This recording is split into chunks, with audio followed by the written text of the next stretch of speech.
Hey everyone.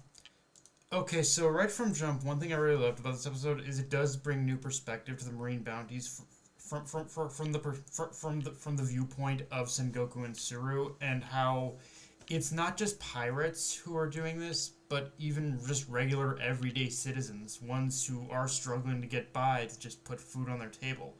And but both Sengoku and Suru really didn't say the quiet part out loud. You could tell they were still kind of thinking the same thing in that moment, which is that Buggy's marine bounty business has kind of exposed how feckless the Marines and the government as a whole actually are when it comes to helping the people. The Marines might be pretty much good at protecting people from pirates, but when it comes to actually helping people where they really need it, uplifting them from their problems, they're completely useless. And unfortunately, the fact that this has been exposed also gives more reason why an organization like the Revolutionary Army needs to exist, because they're pretty much the only ones who are trying to do anything in order to uplift these people, even if it is through violent revolution. And look, I'm not saying it's ethical, but the sad truth is, when people are pushed to their absolute limits, when they'll do anything and everything in order to survive, even if it means turning to pirates in their desperation, then they're gonna do it. And credit where it's due, intentional, whether intentionally or not, Buggy has single-handedly exposed the biggest lie of this world through the bounty business. Even if he is guilty of the self same even if he is guilty of the self same manipulations to force people to join his crew, like he's still giving them what they need to survive. Something, again, the Marines, the government, they're just not doing. And credit where it's also due. Once again, Buggy proves that what he may lack in actual skill or power, he more than makes up for in charisma, as we see him basically delivering his grand speech or declaration that, yes, as of now, they're pretty much going they're going for the grand prize. He and his entire crew are setting out in order to find the One Piece that they're going to Laugh Tale. And one thing I loved about this whole speech is that Buggy isn't entirely wrong when he said wrong about how about wrong when he talks to Crocodile and Mihawk about his approach to possibly finding the One Piece. However much it's one of those things where however much the competition to become king is about a battle of strength.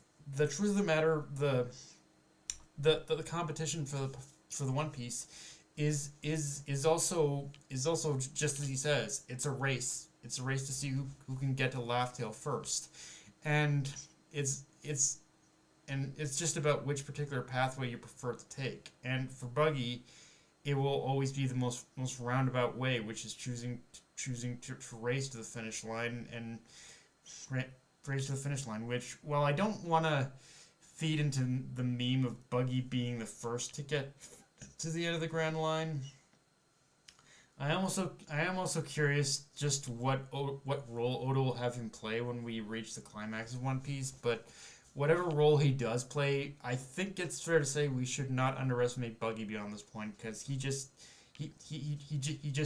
put himself on the board as a player in this game, and he might just be the most important player on the board, so to speak. Like, again, I know I'm probably gassing Buggy up way too much, but I genuinely think I've come to kind of the realization that I genuinely think Buggy might be the most important player that French Oda is going to be working with in regards to how things are going to play out in the climax.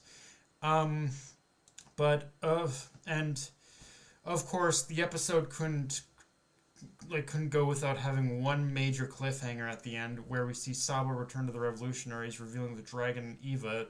Not only that he didn't kill Cobra, but that he saw who did. And yeah, without giving too much away, this is where the true faces of the world government starts to unravel. That the people standing at the top of the world are going to be revealed for what they truly are. And I mean that quite literally, because yeah, from here, the kind of reveals we're gonna get about the five elders and Eam are so bonkers and off the wall. You'll have to take a moment just to process what the fuck is going on. And honestly, it does make me frustrated that next week is gonna be another recap, that but j- j- but that also just makes me that I think is also just gonna make the wait all the more worth it. Now, with all that said, this on one final note about the episode for me is, despite all the crazy stuff I just mentioned and everything that I think got me excited about the episode, as a whole with this episode, I thought the episode was just all right. Like, it wasn't terrible. It wasn't a terrible episode, but there were small moments that did make me say the pacing could have been better. Like, I think this is one of those episodes where I hate to say it because I know why they're doing like a one episode adaptation thing now, but this is one episode that where I think they could have done at least. I think they could have fit like the whole conversation Salva's whole conversation with Eva and Dragon into this episode, but it is what it is. But yeah, guys, that's pretty much all I got for this review. If you enjoyed the video, like, comment, subscribe. Follow me on Twitter, Analyst Crunchyroll, wish notification bell, the subscribe button, and just share the video around, guys. Dark Knight of a Night, signing off. Later, everyone.